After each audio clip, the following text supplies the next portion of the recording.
اللہ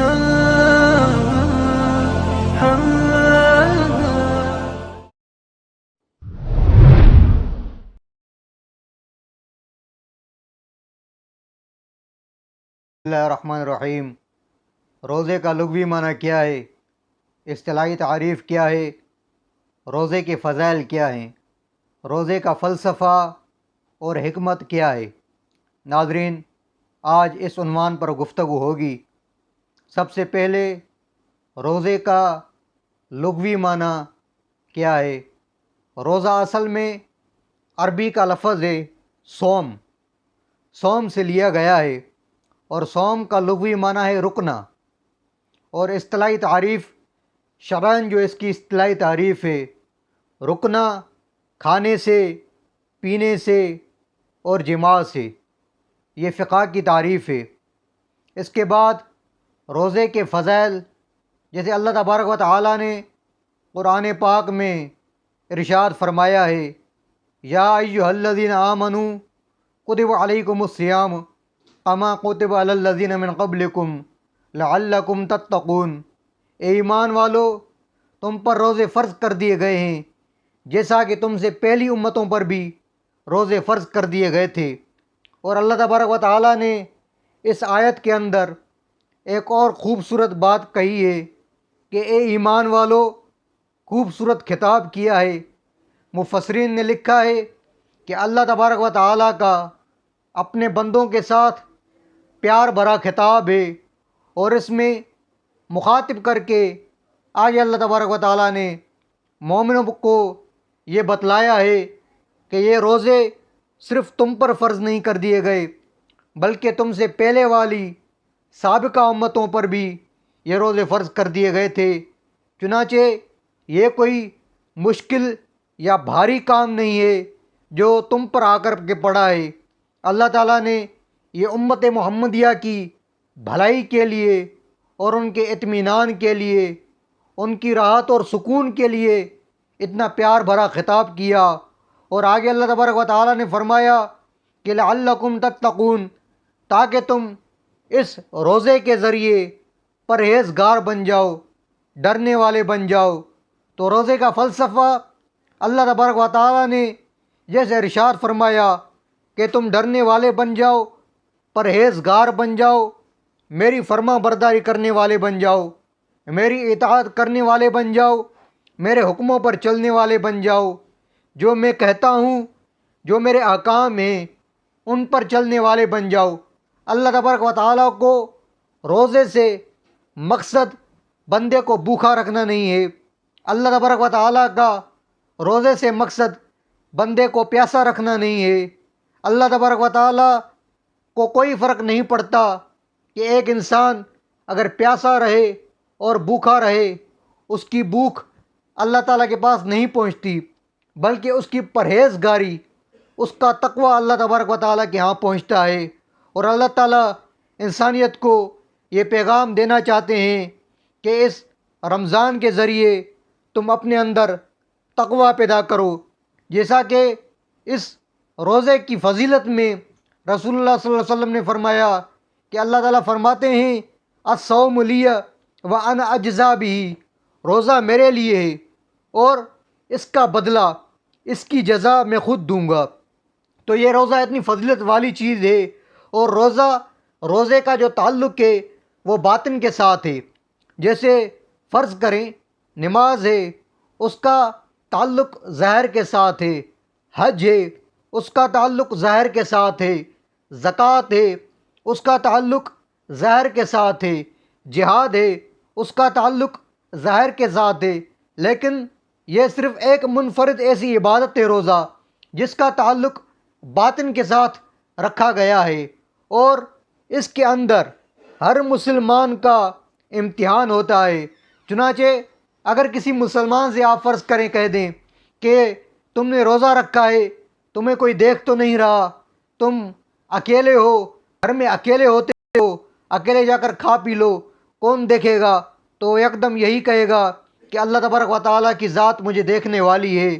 تو یہی روزے کا فلسفہ ہے کہ اللہ تعالیٰ انسانیت کو، مسلم امت کو یہ سبق دینا چاہتے ہیں کہ جب بندہ روزے میں تقوی اختیار کرتا ہے، مجھ سے ڈرتا ہے کہ اللہ تبارک و تعالی مجھے دیکھ رہے ہیں، تو اسی طرح جب انسان دوسرے گناہوں میں مبتلا ہوتا ہے، چوری میں، شراب میں، زنا میں اور گناہوں میں مبتلا ہوتا ہے، تو وہیں پر بھی بندے کو اللہ تبارک و تعالیٰ کی ذات کا خیال کرنا چاہیے کہ وہ ذات باری مجھے دیکھ رہی ہے۔ اسی طرح اللہ تبارک و تعالیٰ نے روزے کے فضائل میں اور بھی بہت ساری فضیلتیں انسان کے لیے میسر کی ہیں، جیسا کہ حدیث میں آتا ہے کہ روزہ رکھنے والے قیامت کے دن اللہ تبارک و تعالیٰ کے عرش کے سائے کے نیچے ہوں گے۔ اور مفسرین نے لکھا ہے کہ اللہ تبارک و تعالیٰ نے روزے داروں کے لیے اپنے عرش کے سائے کے نیچے ایک دسترخوان بچھا کر ان کے کھانے کا انتظام کیا ہوا ہوگا۔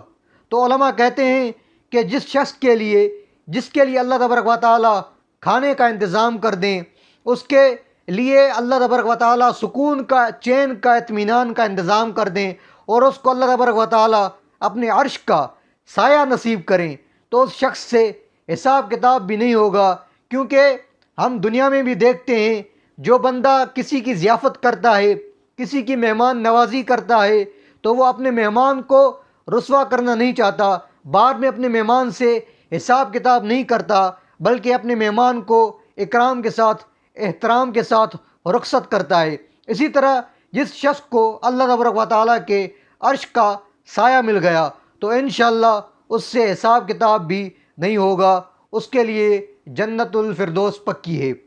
اور اللہ تبارک و تعالیٰ نے روزے کے اور بھی فوائد انسانوں کے لیے میسر کیے ہیں، جیسا کہ اس کے فوائد مختلف لوگوں کے ہاں مختلف نظر میں مختلف طریقوں سے بیاں کیے جاتے ہیں۔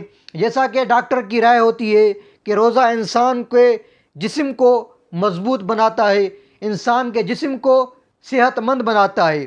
جیسا انسان پورا سال کھاتا رہتا ہے، پیتا رہتا ہے، اور انسان کا معدہ پورے 11 مہینے تک مسلسل چلتا رہتا ہے، تو یہ 12واں مہینہ ایسا ہے کہ انسان کے معدوں کو ٹیوننگ کر دیتا ہے، اس کی صفائی کر دیتا ہے، اور اس کے جسم کے اندر جو غلیظ رطوبتیں پیدا ہو گئی ہیں ان کو جلا دیتا ہے، اور اس کے خون کے اندر جو غلیظ مادے جمع ہو گئے ہیں ان کو جلا دیتا ہے۔ تو یہ ڈاکٹر کی اپنی رائے ہے۔ اور اسی طرح فوجی کی رائے اگر آپ جاننا چاہیں تو فوجی کہے گا روزہ جو ہے انسان کو ایک ٹریننگ دیتا ہے۔ جیسا کہ فوجی ہوتا ہے، سپاہی ہوتا ہے، وہ کبھی کبھار محاذ پر، جنگ پر اس کے لیے ایسا بھی وقت آتا ہے کہ اس کو 1 دن 2 دن بھوک اور پیاس پر گزارنا پڑتا ہے اور محاذ آرا ہونا پڑتا ہے۔ تو اس محاذ آرائی میں اس کو یہ مشقت برداشت کرنی پڑتی ہے۔ لہذا فوجی کی رائے یہ ہے کہ روزے کے ذریعے انسان مشقت کو برداشت کرنا سیکھتا ہے، اور اس کے لیے روزہ بہت ہی عمدہ ٹریننگ ہے۔ اسی طرح صوفی کی رائے اگر آپ جاننا چاہیں تو صوفی کہتا ہے کہ روزہ جو ہے وہ انسان کے لیے بہت ہی فائدہ مند چیز ہے۔ جیسا کہ صوفی کا نظریہ یہ ہوتا ہے کہ انسان کا جسم 2 چیزوں کا مرکب ہے، ایک روح ہے انسان کے اندر، اور ایک انسان کا جسم ہے۔ تو جو جسم کے لیے چیزیں ہیں وہ 3 چیزیں ہیں، غذا ہے انسان کے لیے، اور نفسانی خواہشات ہیں جسم کے لیے، اور راحت و آرام ہے جسم کے لیے۔ تو یہ جسم کو تینوں چیزیں چاہیے، تبھی جا کر جسم پھلتا پھولتا ہے، نشو و نما پاتا ہے، جسم بڑھتا ہے۔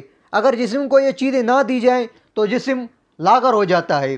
اسی طرح اگر جسم کو عبادت میں، ریاضت میں اور روزے کے اندر ڈھال دیا جائے، جسم کو مشقت برداشت کرنا سکھایا جائے، وہ دن رات عبادت کرتا رہے، ریاضت کرتا رہے، روزے کرتا رہے، تو انسان کا جسم تو وہ کمزور پڑ جاتا ہے، لیکن اس کے روح کو تقویت مل جاتی ہے، اس کا روح جو ہے طاقتور بن جاتا ہے۔ تو صوفی کہتا ہے روزہ انسان کو فرشتوں والی صفت سکھاتا ہے۔